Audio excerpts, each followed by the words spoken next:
kindergarten when we started EdTech Talk If some that weren't born, maybe. that we might want to actually introduce ourselves a little bit. Like why are we doing this? Who are we? What brings us to this? Just a brief little who we are. You do Why that. do we You do why do that. we have the coolest logo? Right. Um, and then turn it over to you, Jen, for Seriously. Moderation. stuff. Moderation. Because I typed some questions down. Yes. I'm You leading are an punished for your hour-long competence. conversation. You are.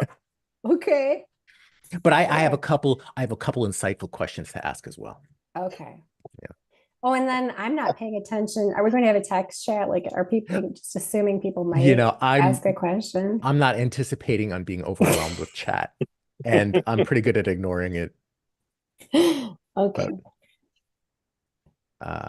It's like a blast. Jeff, would it make you feel better if we all started the stream too, so that you have 3 viewers? No, actually not.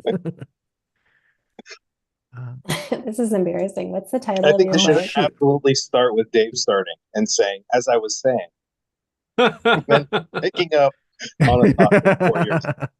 So, Dave, do you have like a link to your book, by the way? I don't have any of that kind of stuff. Like, I could probably rustle one of those up. if you wouldn't mind doing that. And we are only talking about the intro, right? There's no quizzes, right? Past the intro? Okay.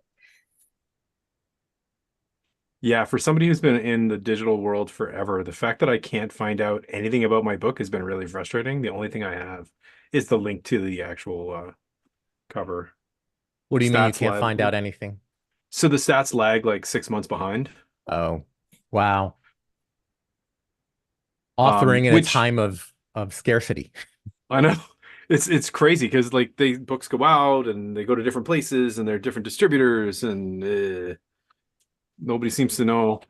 I mean, they have a vague sense, but like I'm accustomed to, countable things being counted. In this case, not so county. I think they don't know how many are coming back. I think that's the case too. Oh, so I need to log on to this chat thing. Oh, how does that work? Oh, there I am. Oh, that was easy. I just clicked a button. That was easy. What did you press? Facebook. You press Facebook. I'll press Facebook too. Facebook. That seems to be the successful one. I'm sorry, what are you guys doing? Logging into your chat role. I'm learning. Oh, you can also do it as guest. Oh, but I don't want my name now. Well, what if we don't want to do it as guest? My name. Okay, I guess you don't need to protect your anonymity. That's actually a really cool chat tool, truth be told. It's painless. This really is a blast from the past. Let's try a new text chat. It sits underneath the live stream. Okay.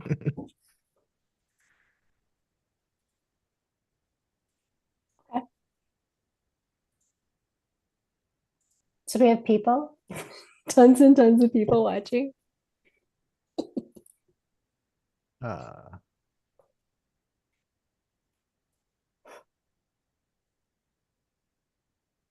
So you said you want us to say something about ourselves? Just sort of like a little intro. Who are you? Like how we know each other and what we're doing. Oh, you're doing that. You're doing that, I thought. I'm not talking about you. I'll do myself, but you can. Well, no, aren't you going to set the tone? Yeah, I'll set things up. Yeah. And then I'll sit back and watch the fireworks. But you guys have to say something. Oh, yeah. Okay. Sure. Over to Jen. Right. That's what I'm going to say. And Zoom has all sorts of new AI features in their cloud recording that I have not used before. So I'm activating that. So there's going to be, AI analysis of our conversation. That's perfect. We're writing the next book. Right now. The future is now. It's an abundance of buttons flashing at me right now. Jeffy, are you waiting for the top of the hour just for all the people to tune in? This is a precision operation, John.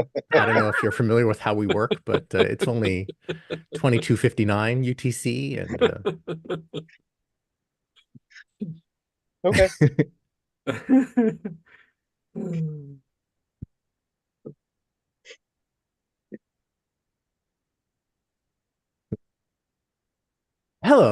and welcome to an EdTech Talk discussion of Dave Cormier's Learning in a Time of Abundance. This is Jeff Lebo in Busan, Korea. My name is Jennifer Madrill in Laval, Wisconsin. My name is John Schenker, and I'm in Stowe, Ohio. And I'm Dave Cormier. I'm in Windsor, Ontario, Canada. And we are a gang of old friends and EdTech talkers who haven't been active in a while, but are gathered here to discuss Dave's new book. Today we're going to be talking about his introduction. But since it has been a while, and it is possible that we might have new viewers. Well, it's possible we won't have any viewers, but some of them might be new. And in that case, we thought a little background information and introduction of ourselves might be in order. In Dave's introduction, he writes back about the early days of being locked out of a classroom and making the switch from textbook to internet in the late 90s. I was around for those days. I was looking through our old messages and we were exchanging Netscape voicemails. I wasn't able to open them, but I'll download a codec and somehow hopefully figure that out. There were mentions of 6 a.m. Song room outings and whatnot. Yeah. But anyway, so we've been friends for a very long time. And in 2005, we started this little site called EdTech Talk that blossomed into a community of educators talking about EdTech stuff. I currently teach at a university in Busan, Korea, where I use technology in a variety of ways to torture my students and facilitate learning. That's me. Who are you, That's Jen? you. Yes, I think I was next to the party. I was in grad school. I was getting my master's at the time, and I needed a class project. And so I was a fangirl of EdTech Talk. And so I wrote off and said, would you have a need for some assistance on your webcast? I think it was called at the time, right? Webcast Academy, teaching folks how to use all the tools that were available for folks to do webcasting at the time. And yeah, I got a response back, and then the rest is history. The next, I guess we're saying like 19 years, I think, that we've known each other. And I think in person, I've only met each of you once, which is still kind of, I think, kind of cool. Maybe Jeff, I've met you twice, maybe. Yeah, I think maybe we did a conference or something.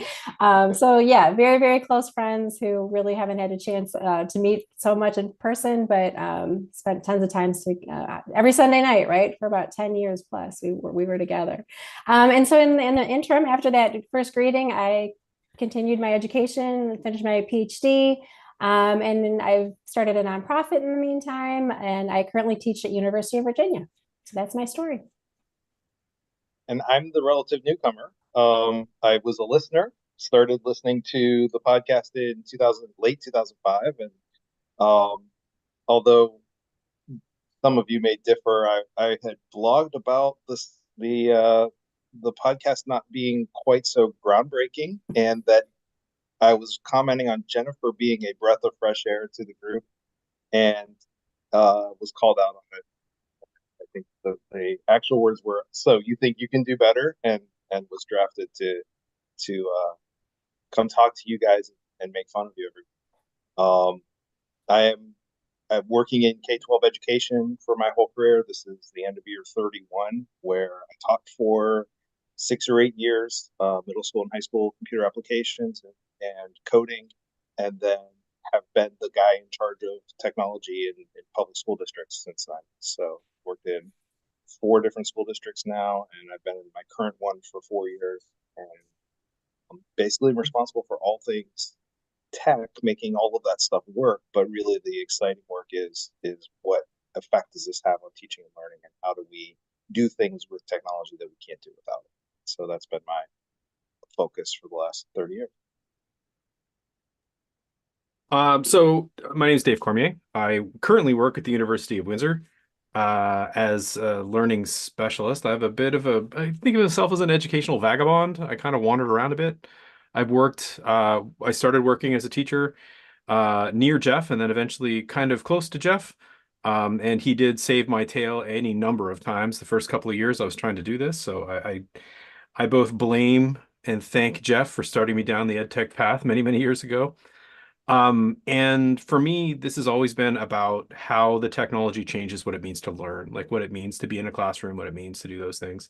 And through being in, I've done recruitment, retention, communications. I've been an educator. I've done ed tech inside the K-12 system. I've managed a med school for a while. I've done all kinds of different jobs and always sort of peeking around trying to figure out how the system works and how we can make it a little bit better maybe. Right now, I teach in the Faculty of Education at my university, and I also help faculty understand how the digital impacts their classrooms. And I just wrote a book. Which is why we're here. All right. Segue. That was a segue. That was beautiful. Right. That was beautiful. All right. So if the guys are okay, are you ready for me to jump in and fire some questions at our good friend Dave? Please do. All right. So Dave, let's start out with the title of the book, Learning in a Time of Abundance. I like the title, but I like the second part better personally. A little editorial comment here. The community is the curriculum. But I think we're going to spend a lot more time, at least in my series of questions. We're focusing in on the introduction, and I don't think we mentioned this, but our plan is to continue this as a weekly installment, going through sections of the book, and we're just kind of starting out slowly here, going through the introduction, and we're going to spend a lot of time talking more about the abundance part of this of your title, if that's okay with you, and you certainly can add some other things to that. But let's start out with a kind of a softball here. You've been a blogger for a long time. We've just kind of gone through your history of being a webcaster. Why a book? And in my questions here, which I gave you a chance to look at, I kind of sarcastically said, were your blog posts too confining? Did you need more, more space, more words? But yeah, kind of give us the reason why, your motivations. Why did you write the book? There are probably three things. The first thing is I've always wanted to write a book. I started trying to write one when I was 22. It's still out there somewhere. I tried and failed and started a publishing company with the whole idea that I was going to publish books my whole life. So there's always been this sort of thought in the back of my head that sometime on my to-do list was getting a book written. There's a person at a conference about 5 years ago came up to me and went, I just can't. It's not enough time. Did you write a book or something? And I was like, I suppose I could do that. And literally that was the whole part of that conversation. And it just stuck with me. Also, I've been trying to explain the same kinds of things for a long time. And I find that it is too confining. The blogs are too confining. I'm afraid to say that. I know you're joking, but I think you're right. I wanted to try to, I've been thrown a number of people's books over the years and gone, we'll just read this. In that here's this big concept that somebody is trying to explain and get through it. So I wanted to at least sort of take the work that I've tried to do and the thoughts that I've stolen from all my friends and put them together into one spot so I could sort of say, like, this is the piece this is what I'm trying to say. And in a way that one could be brought to other people. So like the people who have come back to me and talked to me about the book so far, most of them are not educators. Most of them are not my colleagues. Most of them are just random people in my life that I happen to know at some level who read a book in a way that would have never read a blog post, right? So it reaches another group of people that I would never, ever do. And the fifth of my three reasons is that it's on the vague hope that it ends up on a policymaker's desk because my blog is never going to get there. But there's a chance that the book does. And so it's another chance, another attempt at trying to impact the discussion in the field in the ways that I think are important. Well, Yeah. we're on the title. I'm just curious, when did you cement the title? Did you start with it? Did it occur along the way or at the end? I had a bunch of different ones. Lee Scalor Bissett, who you guys might know from I think it's Times Higher Ed. She's a writer anyway. She works at Georgetown in Candles. She and I had been talking about this, and I was about 2 months into starting to write the book, and she goes, "What are you trying to talk about?" We went back and forth and back and forth, and I'm like, "Oh, basically it's abundance. That's the thing that I'm actually talking about." And once I had that, I basically had a version of the title. It went through a bunch of variations, and the community as curriculum has been part of it from the beginning. That I always knew that it's the underlying concept of all the work that I've been trying to do. So it's sort of the Do you carry remember any of forward. the alternatives? I have a list of them somewhere. I'll Okay, get them well, for we'll the put next that in the show. show notes. We'll put that in the show notes. Yeah, I have a list of them somewhere. I had tried them out, and there's a whole bunch of crazy things that were in there, but I'll get them in. You know what? I'm going to go off script for my next question. I want to loop John in because this is like before we even get to the introduction, your acknowledgments. And very prominently described, you said that John was instrumental in kind of keeping the project moving.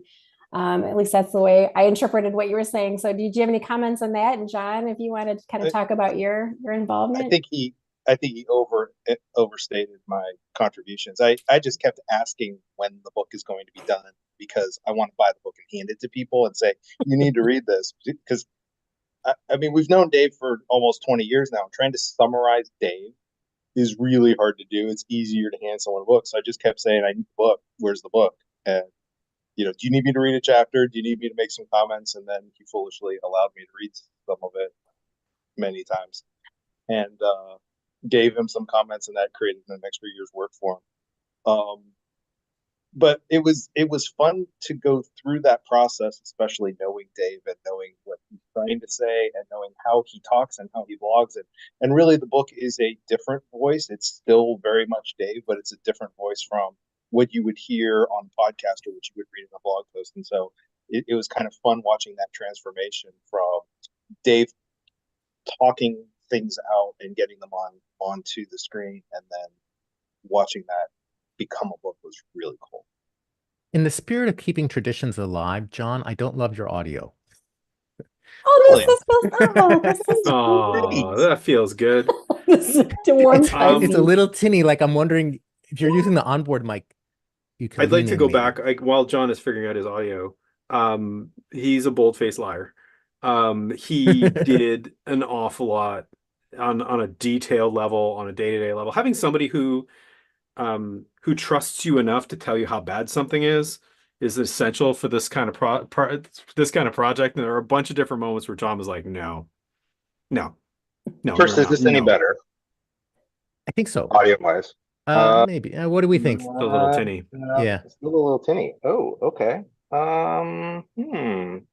That's all of the microphones that I have right here. Is it are you on a laptop? Yeah. I feel like it's using the onboard mic and it's just you're a little distant. It was using the onboard mic, and I switched to this mic. Well, that sounds better. Sounds better. Yep. Okay. All right.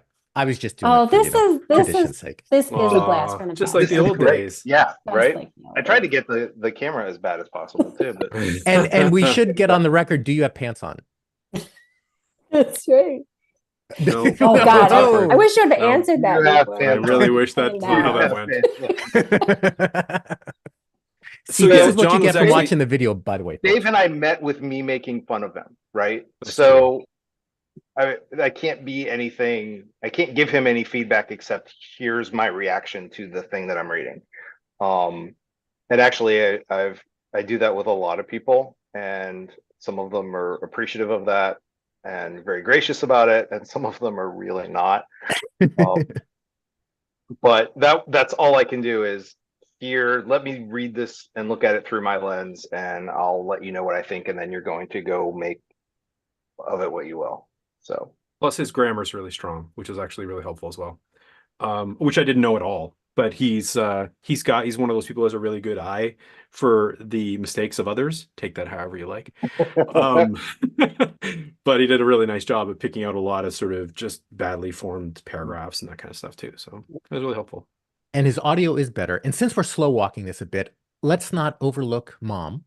The dedication is for my mother, who still teaches me how to face uncertainty, which implies that this uncertainty is not a new thing, that you have grown up with uncertainty. Anything you'd like to say to Mom?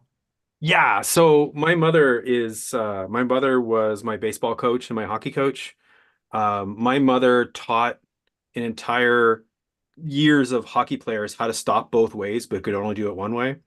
She taught us all how to do wrist shots in hockey, but didn't know how to do it herself. She fixed my pitching stance, having never pitched in her life. She's one of these people who can just look at a situation, will try hard enough at it, and just beat it until it submits. And in a super optimistic and super positive way. John spent a lot of time around my mother and probably has a sense for what that looks like. Dave's mom is awesome. But Dave's mom and my wife are besties online, That's true. and it's hilarious because they met on that one occasion for a weekend, and I think it's more than anything else, Teresa does not care to have filters, and she's going to tell you what she sees and the way it is and what you need to do, and you're going to do it or not, and if you don't, then you're wrong. Even So, if in this case you happens to be the lawnmower, following one phone call, which is just before I wrote this dedication, I got a phone call from my mother and she's like, I had a chat with a lawnmower today. And I'm like, and she goes, I was out and it stopped running while I was mowing the lawn. My father passed away a few years ago. So mom is now taking over all these tasks and learning how not only to drive the lawnmower, but to repair it. So she goes, I had the laptop out on top of the, or I guess iPad out on top of the lawnmower, going through YouTube videos, trying to figure out how to fix it. And it fixed right after I had a serious conversation with it and told it that if it did not fix, I was going to take it back and get another one. And that was the last thing she had to say to it. Apparently it worked after that. So And it worked.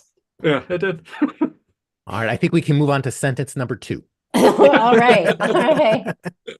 Okay, well, let's circle back to the comments you were making about audience a little bit. And when we, over all the years we did, I'm going to give a little preface to the question. Over all the years we did EdTech Weekly, it was very much for an audience of geeks, really. Even I think even just like kind of general educators would have even been a little unsure of what we were talking about. I don't think we always knew what we were talking about. So what is it like, kind of that process of writing for a more general audience, yet kind of keeping that same important message that you're trying to drive through that you've been, like you said, talking about for years? That's a great question. Some of it was I had a couple of people in my head who I was thinking about and trying to explain this to. I think over the years, having started out a lot of my talks talking about French postmodernism and rhizomes and a whole bunch of other stuff, I got to the point where I realized that having to explain everything to someone first so they can understand a context before you can explain something to them, it's not very helpful. So that was the voice I was trying to find for the book. Was we're talking about a really complex system in education, an extraordinarily complex concept and learning, and then trying to talk to people in their everyday lives for how they've seen this. Because one of the criticisms that I have for a lot of educational theory is it talks about education as if it's removed from life. Well, it talks about learning as if it's removed from life. And education system necessarily kind of is, but we learn all the time, right? So one of the things I talk about in the book, you can learn to be a bad person. Learning is something we do automatically.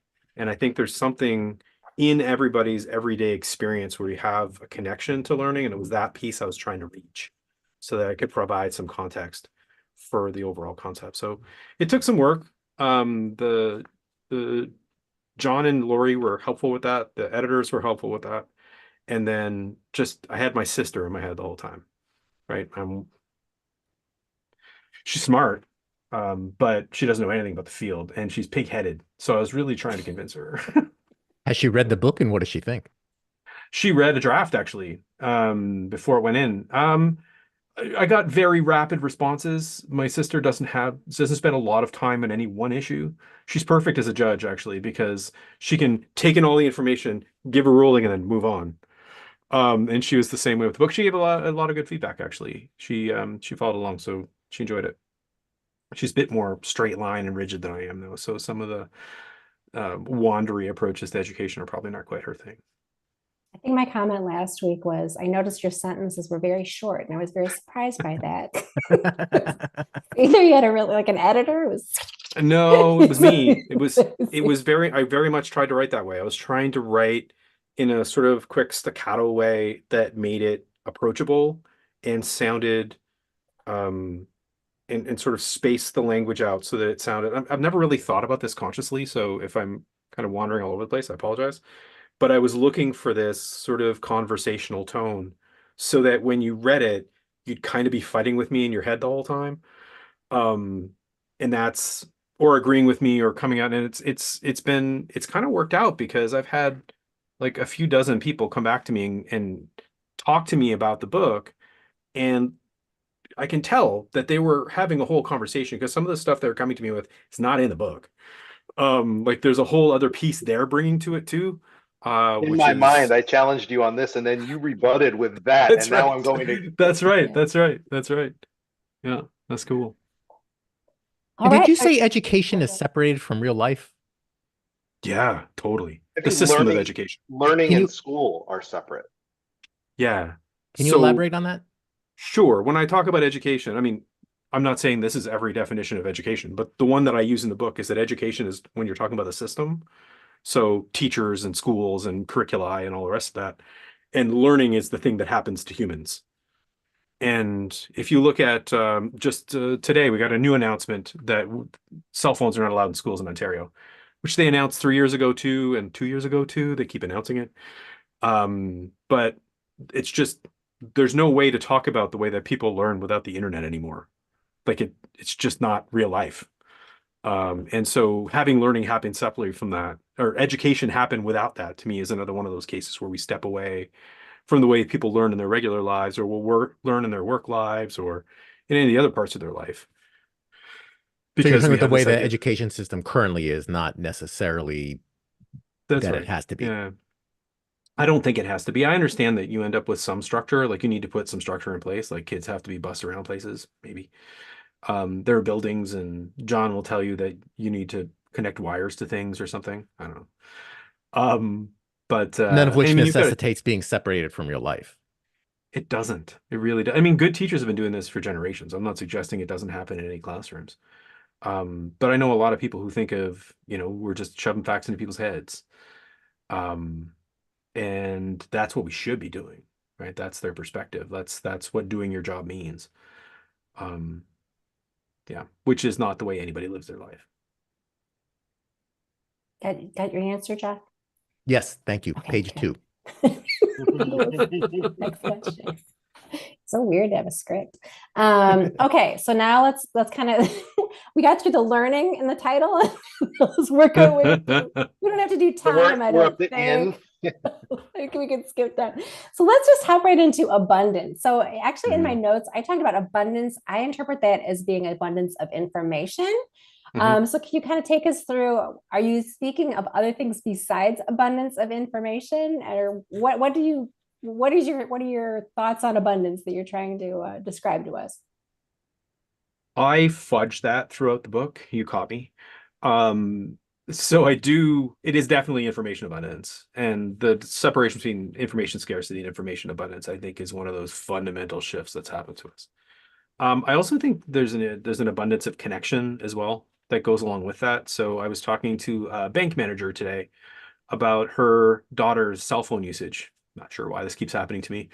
But and I was saying that, they're in constant contact, and there's something exhausting about that. And there's an expectation that comes along with that. And there's an abundance of connection that comes in with that. That's very, very different than what my childhood was like.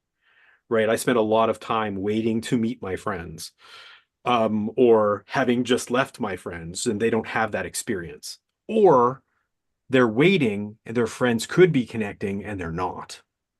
Right. Whereas when my friends weren't connecting with me, there was no chance for them to do so anyway.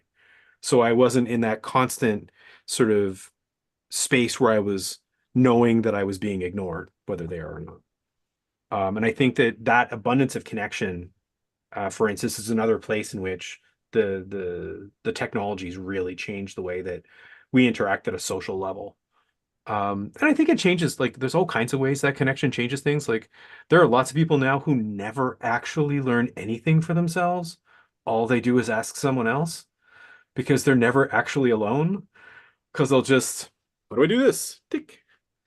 Um, so yeah, I think that abundance spreads out, but it's all about the way that the digital sort of provides and over provides, as the case may be.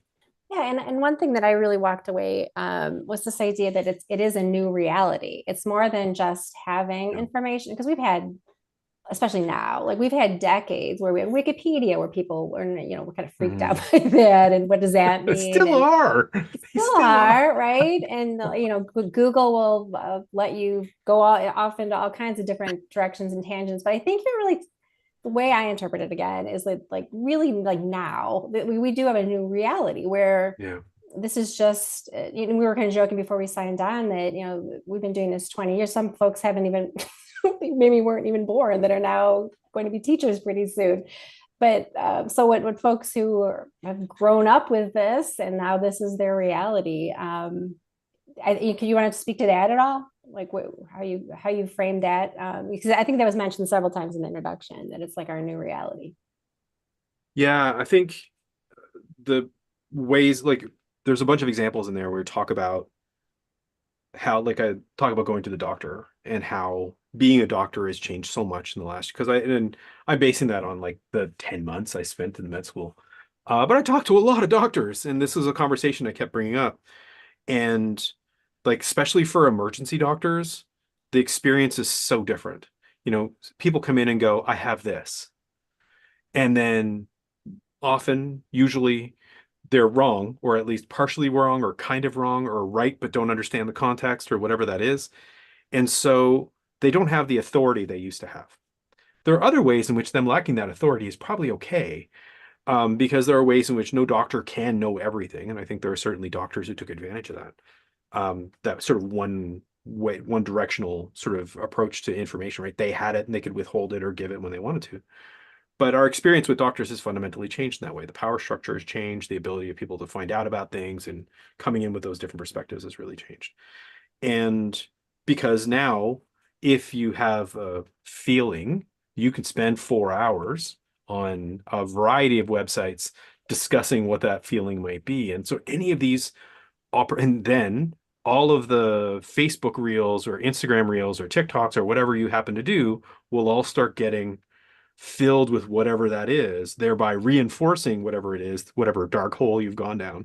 It's because the abundance comes at you from all these different ways. So you've had this thought, you jump into the internet and start finding out about it, and then you start getting remarketing on Facebook from some company that sells pills for that, and then like it all comes at you, right? And there's nothing that we've done to prepare us for that. Yeah, We don't have any tools. And so one thing I don't think you mentioned this in your example that you drew from the introduction with the doctor example. I think it also comes into play in terms of what does a doctor need to learn when they have at their disposal, an iPad or whatever it is that they're standing in front of the patient with.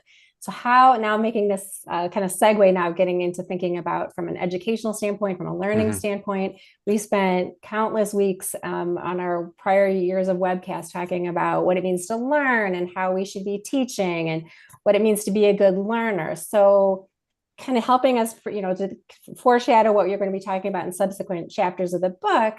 How does an abundance of information impact these issues I just mentioned, both positively and negatively? Just kind of throw some at us just to kind of give us a sense of how this is covered in the book. And just to add to that question, in the book, you talk about the disdain patients might have for a doctor who's using his phone to look something up. And my reaction was, no, I'd actually have disdain for a doctor who's not using AI or not using tools. And I don't know if I'm a typical patient or not. But just that was my thought related to that question. Well, but then are you disagreeing with the doctor if they land on a different site from the one that you went to, and so they determine that you actually don't have cancer? Ultimately, I want them to have reliable medical GPT that they can use. I'm not sure reliable fits with all those other words, but that's in another chapter, I think. Yeah, we're getting ahead of ourselves. That's chapter 8. Just the fact that we've come up with 4 different ways of looking at this, to me, is indicative of the problem, right? So whatever way you look at it, like, we all have these different, the relationships we have with doctors used to be pretty set, right? You'd go to the doctor would tell you what was wrong, or they wouldn't because they didn't know, but then you were done. You could get a second opinion, and we have that sort of cultural idiom that's out there about getting a second opinion, but that involved you going to a doctor and having them tell you whether or not you had something wrong with you. That was the whole relationship. We couldn't have opinions about which way it should work, right? And that's where, when you look at the way that, I haven't answered your question yet, Jen, but that's because we were distracted by these other comments. We have an abundance of questions. We have an abundance of questions. So I think that's another thing we have to worry about, right? And I think part of the whole landscape here And I didn't say a lot of this in the book because I'm not a psychiatrist, but I think a lot of the landscape here of anxiety here is about how many choices people need to make. And you don't just make the decision to go to the doctor. You have all these other contexts around how you go to the doctor. What do I want from them? What do I expect from them? What's this relationship going to be? What do I need to read before I get there? How much do I trust this person? Should I go to that? And that doesn't even mention alternative medicine and all this other stuff that's out there around people's health as well. To go back to Jen's question, which is going to be restated by Jen, I hope, so I'm actually getting it right. I had it in my head there for a minute. No, so we're kind of talking generally about abundance of information. You use the doctor example, and so I was saying, how do they learn? Yeah, so how do they learn? How do we teach? What does it mean to be a good learner? Which I think is kind of we could have a whole section on all of these topics, but just kind of as a preview of kind of how you frame these things within the book. What were some of your general thoughts? I want to drop a couple of pieces of context here. Most of the cognitive science literature around how we should teach will tell us that we should really focus on background knowledge before we get into any higher level thinking. Like you need the background knowledge before you can do anything else. That setup for learning is a setup for experts, right? So that's me learning about science so I can get a PhD in that kind of science. It doesn't work for any of the rest of us who don't become experts in whatever field we're learning. Because then we may learn, like, maybe John has used a lot of calculus in his life, but I have not.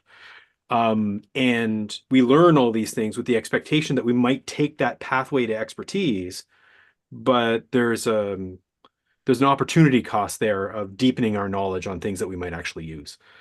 And because of that, they're looking at the success of chess players, for instance. So if you're developing a good chess player, they need to memorize everything so they can have all of the moves in their head, so they can see all the moves, right? It's a closed idea. It's a game with ways to win and lose. But those are the models that that end of the field would want us to follow, right? Because they're looking to build the scientists of tomorrow. Whereas I don't think our particularly K-12 schools are in the business of preparing our scientists for tomorrow. I'd like them to do good with citizens who can make good decisions on regular everyday things. So saying that, I don't think our education system should be designed overall to make doctors. We do that in doctor school. So the thing I have to say about doctor school doesn't necessarily apply to everything else, is the point I'm trying to make. But doctor school, I don't know why I love saying that so much, but I really do, is there's a whole lot of sort of facty business that you need to put into your head according to the way that the system is set up. Though most of them are moving towards a competency-based approach rather than a fact-based approach. So all medical schools all around the world are making that transition. We have traditionally said, you need to learn this background knowledge. Now, the truth is, it's this background knowledge amongst this much knowledge. And the small amount that I can show you in 2 years, which is in Canada at least, the amount of time you spend before you go and do your first placement, is maybe the same size, but the overall size of what's available has expanded exponentially around it. So while we could do it the same way, what we're going to find is doctors increasingly need to go beyond that basic knowledge to be able to answer the sort of day-to-day questions that they're dealing with. So that's not to say that, go ahead. Instead of a year 3 med student knowing 1% of all of the stuff they now know 0.001%, because you can't keep them in med school for 100 years. That's right. Which is not to say that there aren't definitely skills that we should just train people to do. So I'll give you an example. I bought a lot of pig's feet while I was at the med school. You buy them in bulk, you put them in the freezer, and the students take them out, put slices in them, and use them to practice suturing. There's no other way around learning how to suture but suturing.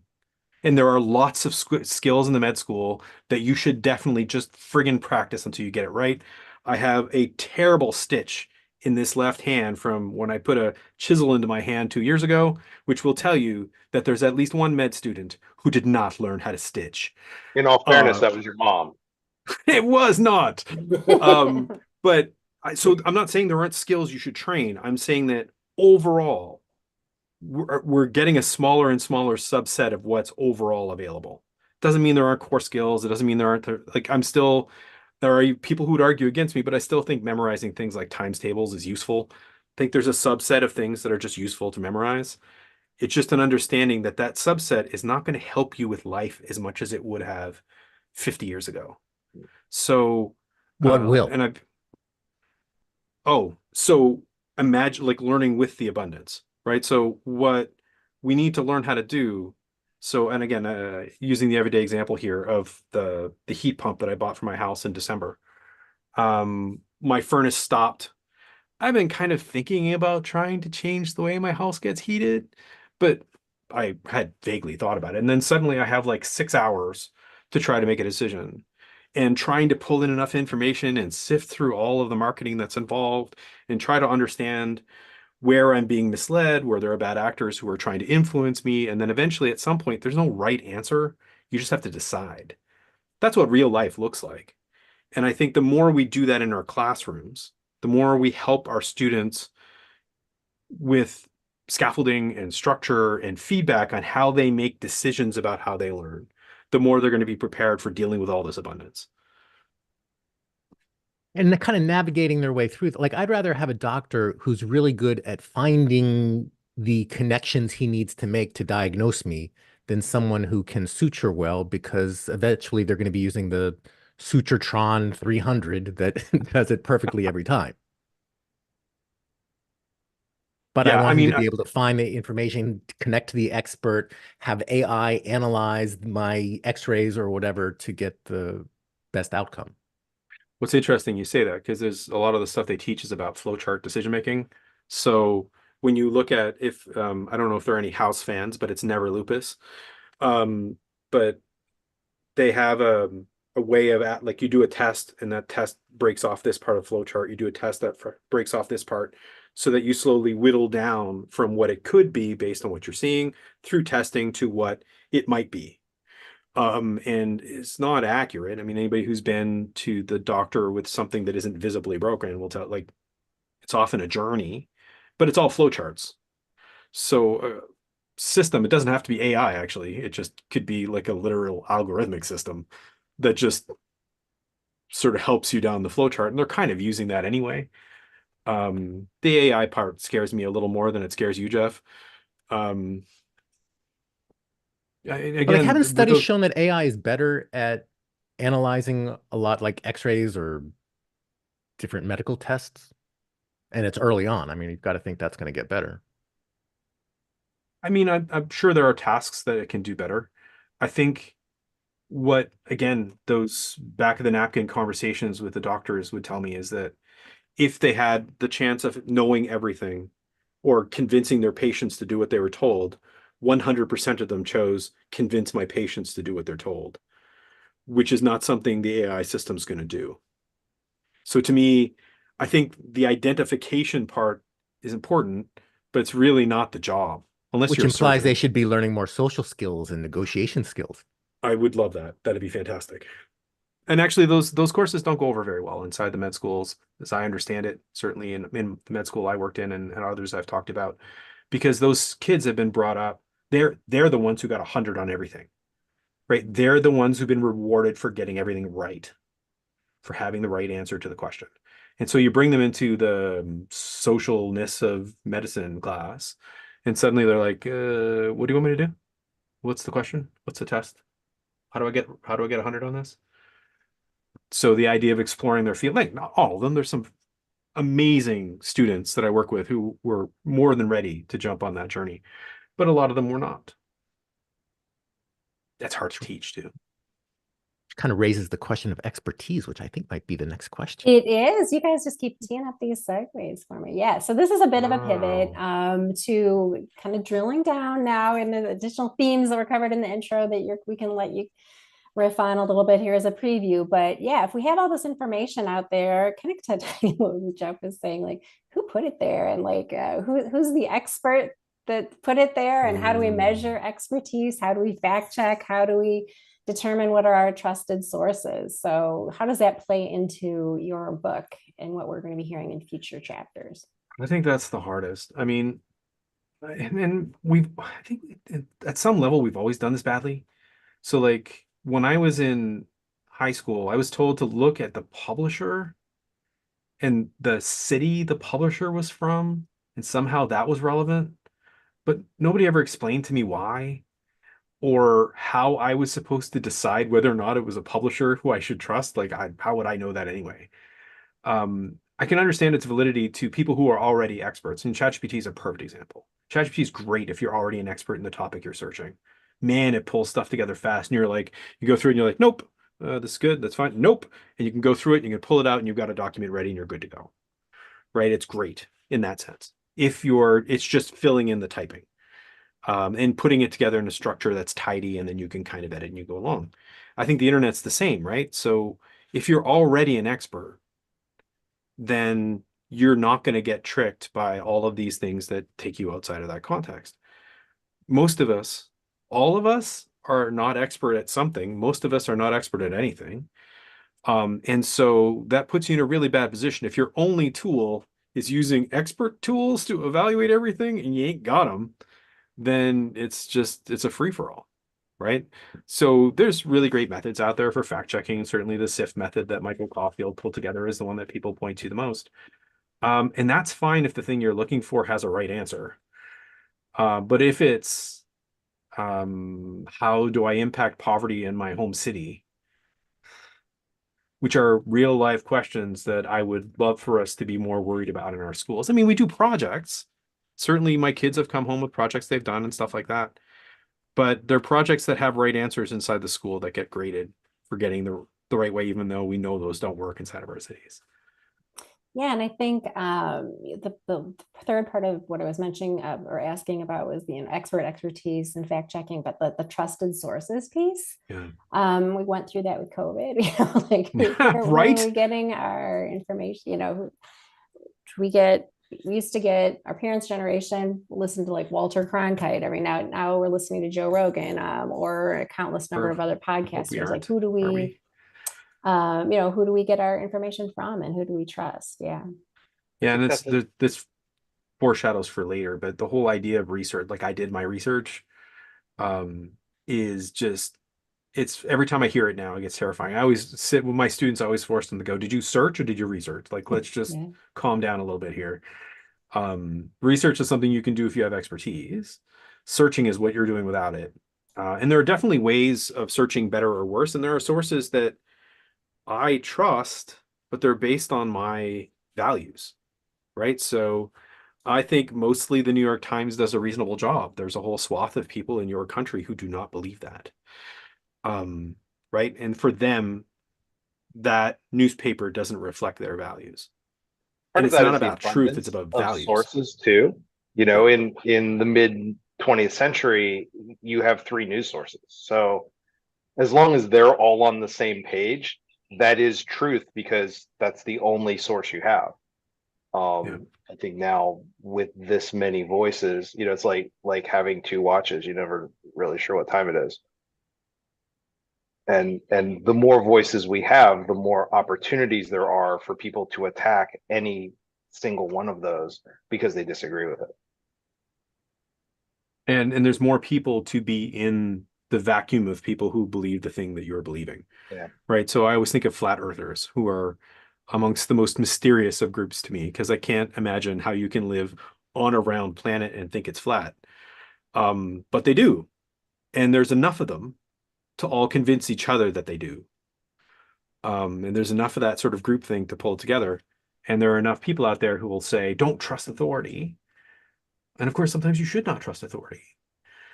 It's a complex situation, but well, I guess too, that's that abundance of connection because they can find each other in ways that they couldn't 20 years ago. For sure. I'm terrified of the current misinformation landscape, but part of me is a little bit optimistic, like answering how do I deal with poverty in my town? He's so optimistic. I feel like there's the potential for the tools to analyze. Like, this is how a million different communities have dealt with it. And these are the outcomes. And here is some neutral analysis that is based on data. Now, how you choose to accept that data is, going to be related to values and what you want to hear. But like the potential to get not the answer, but useful neutral information exists or will exist, won't it? I would argue that it won't. I mean, I can't tell you that it won't, but certainly that's the dream of the meta study, right? So if I take 800 studies, so John Hattie is famous for writing a book about 800 studies about education, right? It's the classic massive meta study. I've looked at so many versions of education. I can tell you what improves learning the most. The problem is each one of those 800 studies has measured learning slightly differently in a slightly different context, that when you put them together, the ideas don't, that it doesn't, they would argue that because I've done lots of them, it levels out, which is true if the thing you're counting is a counting noun. So if you do 800 mega studies on the number of mosquitoes in a community, right? There's an actual number of mosquitoes. You could count, maybe you can't, but there is an actual number, right? There's a real fact that you can find out. And people's ability to study those mosquitoes are going to balance out, and then you're going to get a number that works out.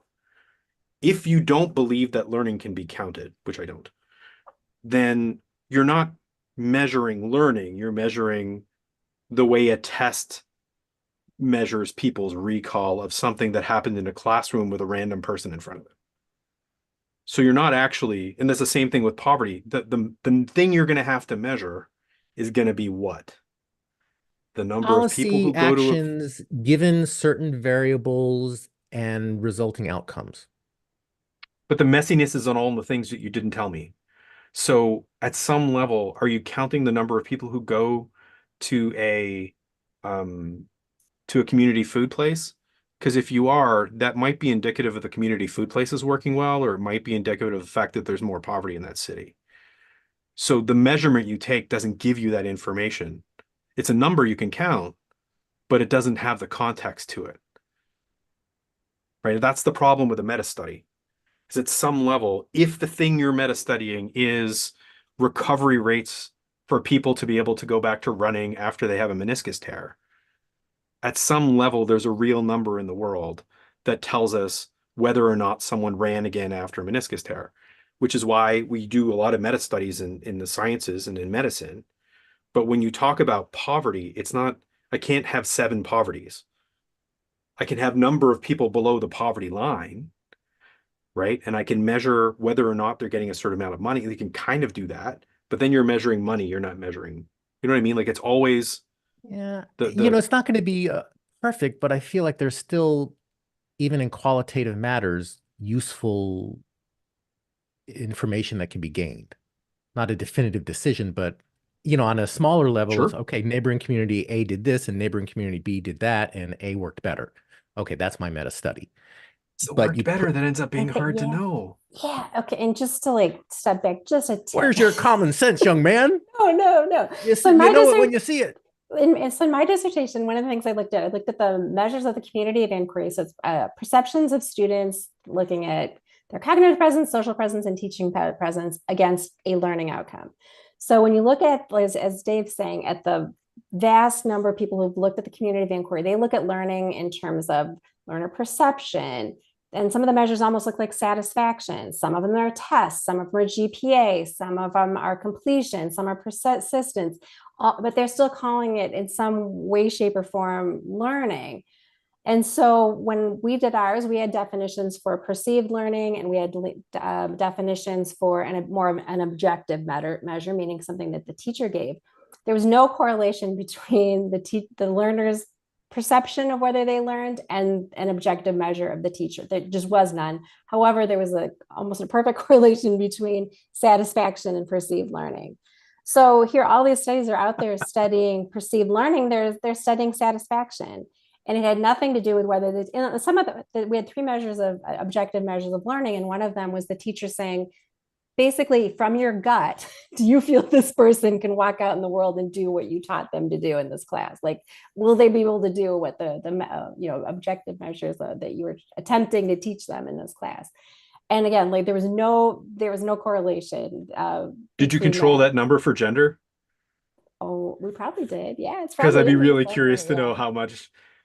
that differs by gender, whether or not the dudes in the class are like, yeah, I taught them great and they'll be fine, and whether or not there's a Yeah, but to kind of, I hopefully that kind of ties into what you're saying, and Jeff, to kind of answer your question, like what everybody in all these prior studies that we kind of had in our lit review, they all said that they were examining learning, but then when you really kind of drill down to it, their measure of learning was all over the place. Has the age of abundance made this more difficult to solve poverty? Like, I don't feel like we had great answers before, and now because of the abundance, it's harder. I feel like if anything, we've got at least more data, even if it's not totally reliable and it's wonky in some ways. There's two answers to that. First, like Riddle and Weber from the 70s would tell you that that's asking the wrong question, that you can't solve for something like poverty because it's a wicked Well, problem. he's not on the show, only, and it's our show, and we you get can to ask whatever only questions we deal with want. you can only deal with a small part of any one of these problems. And asking the big question is always the thing that gets you into trouble. Because you can't solve it because we can't even agree on what it is. I think that the extra data helps in some cases, and in other cases, it just like when I look at education specifically, it's a nightmare because every single person who wants to make an argument can pull out a paper to support that argument. They can pull out 20 papers. They can pull out 100 papers to support whatever random position they might have. Like I play this game with my students all the time, right? Where I'll come up and I'll give them one side of an argument and say, oh, go look for this. And then I'll give them the other side and they're like, we just read all this unbiased, objective literature that said that this was true. And then we go and they're like, well, this all says that it's false. How can, like, what's the right answer? And the answer, of course, is that I don't know if there's a right Welcome answer. to Dave's class. Welcome to Dave's class. I don't know. You just still have to decide what you're going to do in your class. Flips are over there. Yeah. But that's the problem with abundance, right? Is like anything, it's the Joe Rogan thing, right? Like if you're looking for a reason to have someone not mask, you can find one study somewhere that proves one thing. And then a bunch of people will know that they're going to get attention by following up that study with another one. So somebody else is going to make one. And suddenly you have 20 studies that all were based on what happened in like the flaws in I'm making this part up now, but the flaws in one manufacturer's mask technique that's been extrapolated to all masks, or takes the idea of masking out of context, or claims that if someone wears a mask, somebody else can still get sick, which is of course true. It's that it reduces it statistically and it has a statistical impact on the population is the point, but that's a subtle point. It's boring. But with abundance, you can find somebody to contradict that. I'm sure we could pull up a paper that totally contradicts what I just said. That's the problem. And everybody can find it. And so if you're only looking for the things that support your existing position, you can find that, whatever that. Well, I'm going to position keep hope alive and see if it lasts until chapter 6. That's why we love you. So good. All right, so we've got about under 10 minutes here. So I'm going to tee up one last theme for you that runs throughout the book, and you said actually runs throughout your career and your life when we spoke last time, was uncertainty. So describe how all of this relates to uncertainty. So I feel bad for the student who's this story is about, because I've told it 1,000 times, but it really was the starting point for me. So I had a student who came up to me in the second week he was working for me, and he went, Dave, I have to apologize to you. And I said, oh, and he goes, nice student, no reason to, nothing had just happened. And he goes, you've been asking for my opinion for the last week and a half, and I assumed you were lying because no adults ever asked me a question without already knowing the answer. That to me describes the way we've developed our education system, right? We have a system where, for lots of reasons, we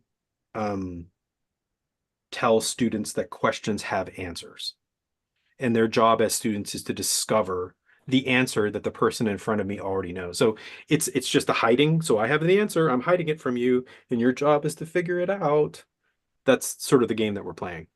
And then, like my friend, the bank manager who I was talking to today, who is saying that she's increasingly finding that there are a lot of people who she's interviewing and who she's trying to train, who once they meet up, they run into a situation where their judgment is required, where they have to make a decision, they just freeze, right? And we've seen this in my conversations with a social work program, with a law program, and a whole bunch of other people, where that ability to confront uncertainty is the thing that the students are struggling with the most. I don't blame this generation. I think that all of the things people have to decide all the time are partially to blame for this.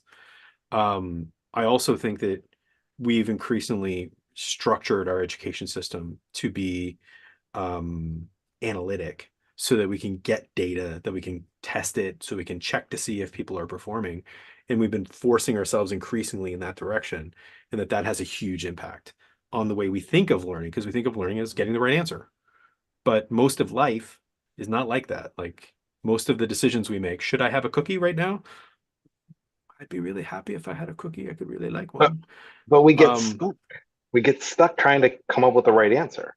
Yeah. And it's just like, I mean, we're doing some traveling this year and several overnight flights, and we need neck pillows for sleeping on a plane. So my wife ordered 12 of them and said, we're going to try all of these and we're going to return the ones that we don't want. of course you And did. they're sitting in a box, you know, on the other side of this wall. And somehow I have to come up with a way of evaluating these 12 different neck pillows now, because reading the online reviews just wasn't enough. And you know, when my kids struggle with that, right? Because every decision they make is, you know, they have to be right, and there's so many variables and so many factors that they just get paralyzed by that. And do you know who tells you what's right? Joe Rogan. Joe Rogan tells you if something's right. Yeah, And to me, that's the appeal, right? Cuts to the chase. it's Yeah. it's Mhm. the certainty. Yes, The certainty yeah. and the way it's ChatGPT does that communicating. too. Yeah. Oh, that's a Very, huge. It sure very does. confident, Totally. and it apologizes. Unlike Joe Rogan, it apologizes when you call it. But I think that's the keystone, right? If we prepare you for certainty and then you don't find it, then you look for something that is certain. And you've had other demagogues in your country, whose names I won't even mention, who've made their business on just telling people the truth, even if it's patently the opposite thing that that person said 2 months ago.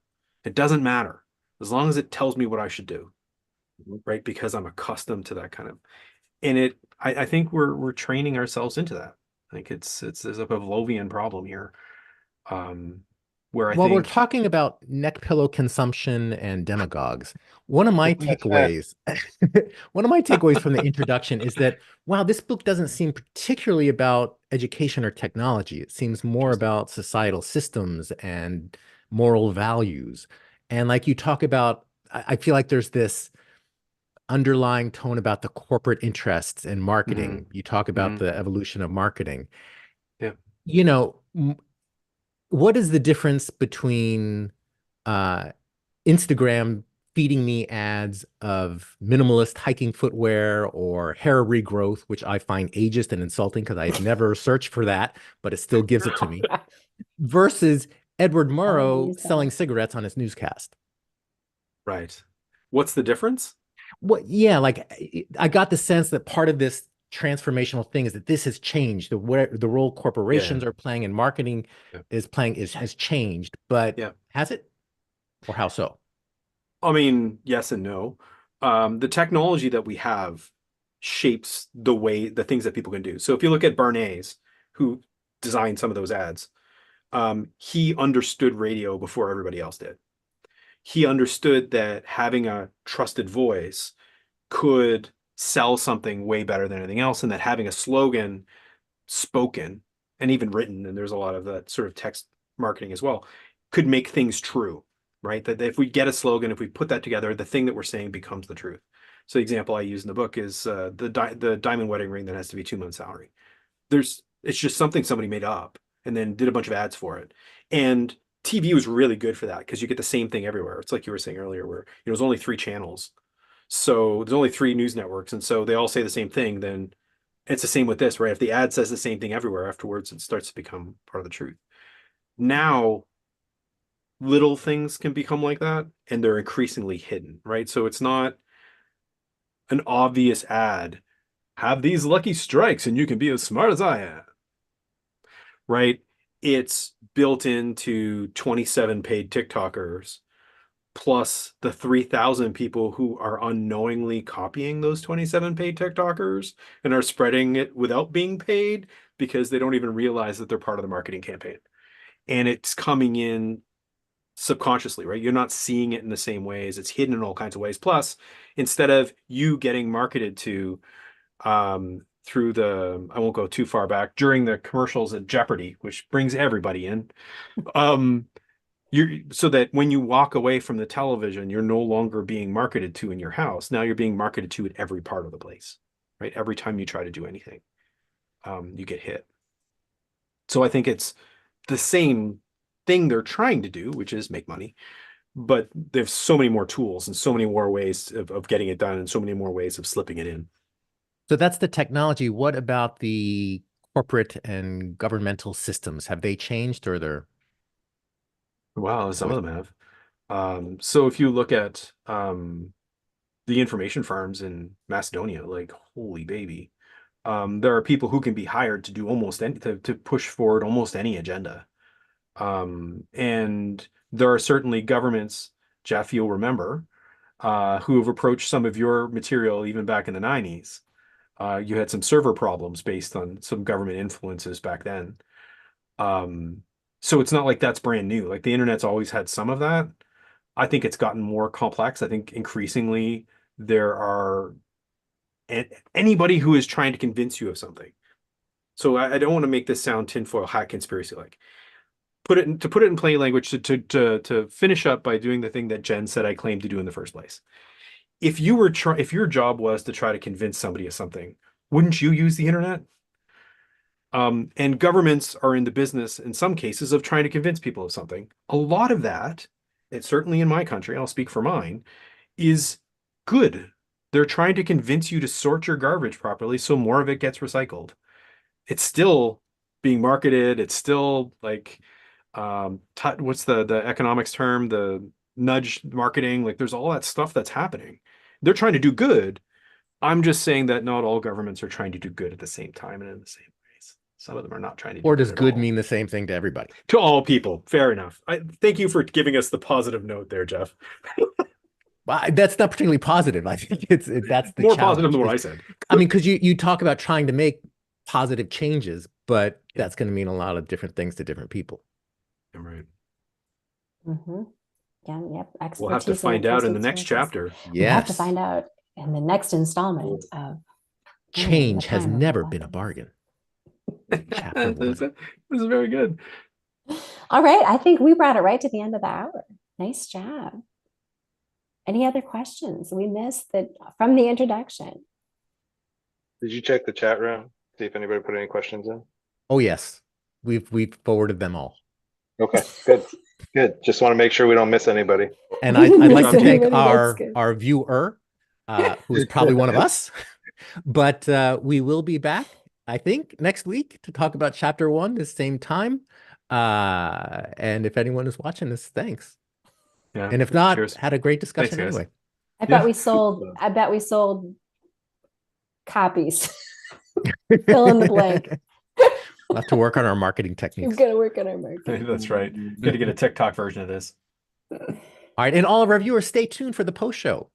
Otherwise, see you next week. That was fun. You have to edit this now? No.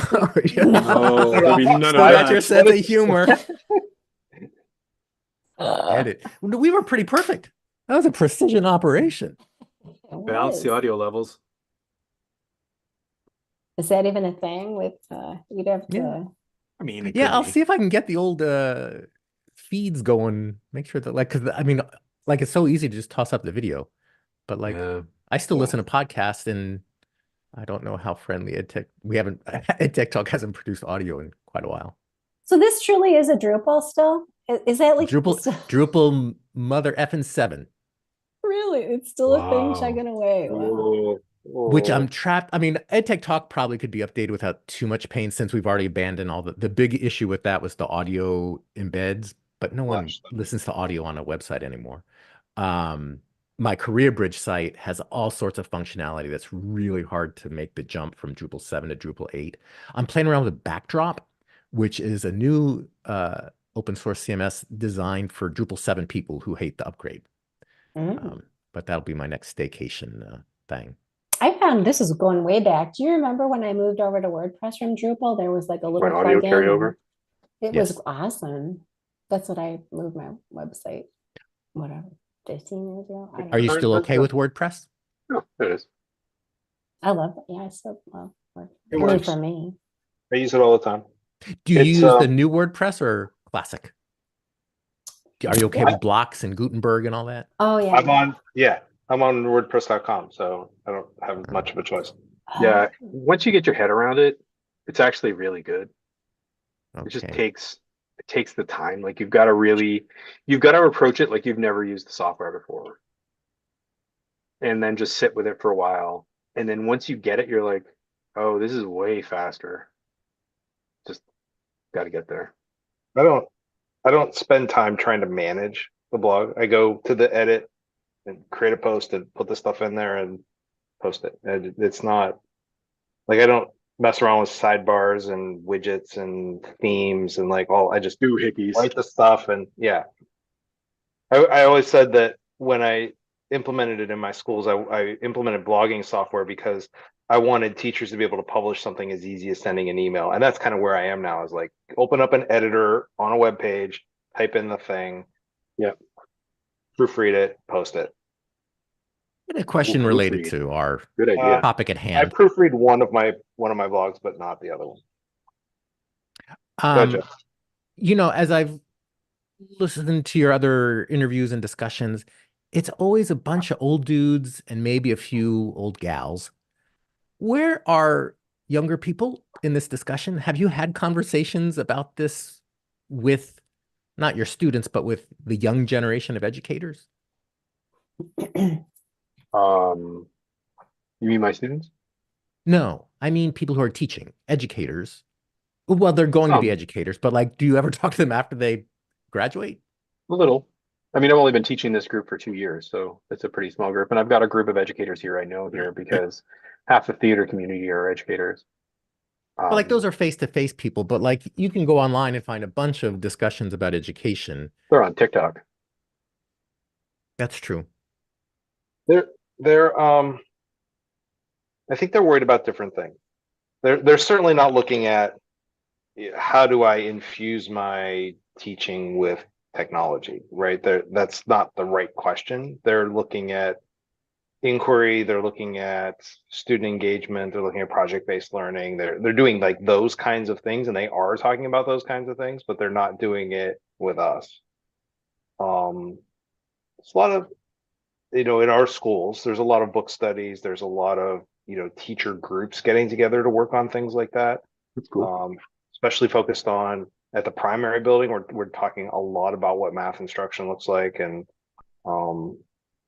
those have been fun conversations to have because they don't see me as a math teacher because I'm just the tech guy. But Right.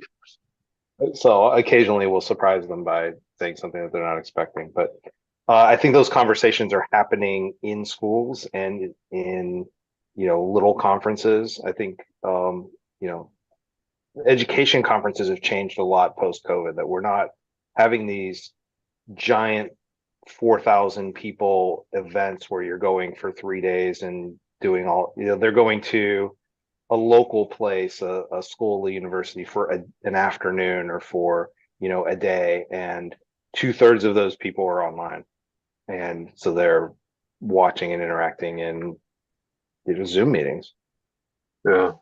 So it's happening. I think that I've been frustrated by the synchronicity needed in all of the tools. Like one of the things that I liked about Twitter after you three convinced me to join was that the people that I follow and the people that follow me are not the same group, because my teachers and my learners are two different groups of people.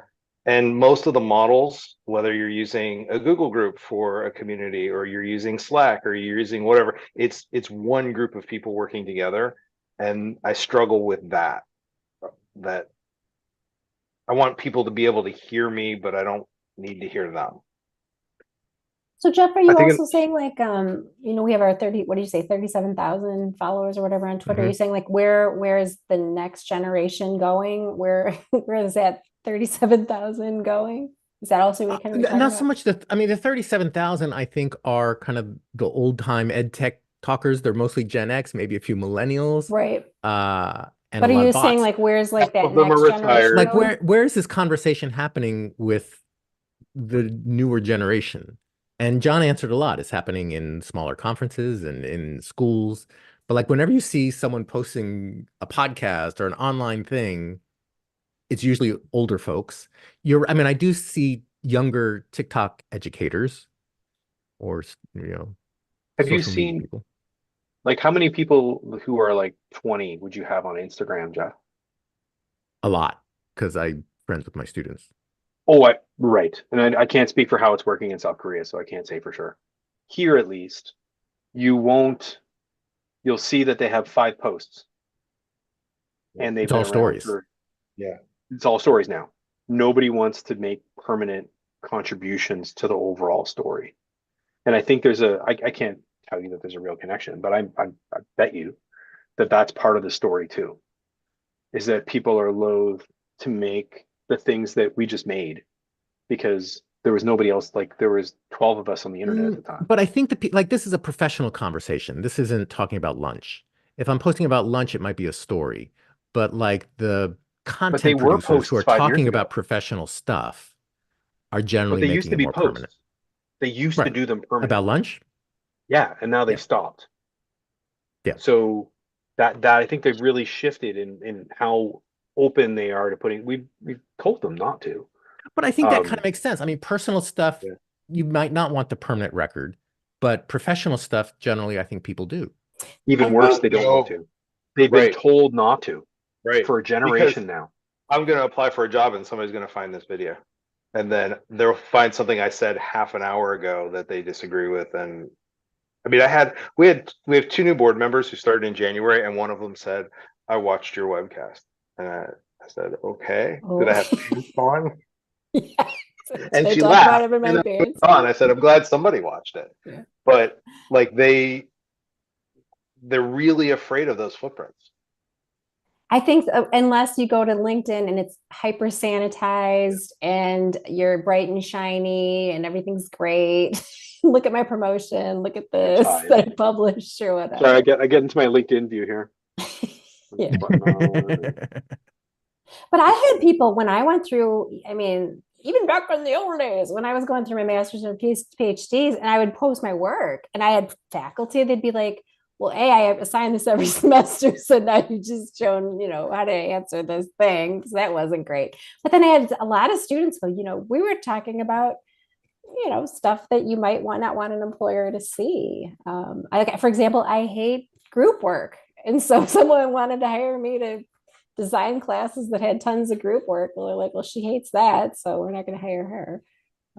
That's right. Well, Dave has to go, and I have one of my last batches of conversations with my students set up Aw. in an hour. Sounds good. For you. Well, Have a great week. did you guys enjoy doing this? Was this? It was fun. Are we gonna? Oh, good. It feels weird to be the focus of this much talk. There's a lot of Feels kind of normal to me. It does. Ouch. It does. Hence my first question. Is What's there a wrong with name just a for this? webcast? Why did you need a book? Why did I just do a webcast? No, I'm kind of glad. The chat was a bit quiet, and I wasn't sure if folks were on board, but I enjoy this. I really enjoyed it. Well, maybe That's if great. we send a note out more than 25 minutes before. I especially like the part where Jennifer did all the work. Yeah, big fan of that. Big fan of that. That's the norm. No, Jeff, now you got to go No, park. no. Very big fan. And you don't even need the elaboration. You can come up with 5 questions for each chapter, Right, and we'll just chime in. So good. They were really good. Can we call this the blah blah blah? Just call it the blah blah blah. You guys are just gonna write blah blah blah, and then I have to. Oh God, I got to get another domain. All right. See you guys next week. Ta-ta. Bye, guys. See you later. Hand to your kids, Dave. I will. See ya.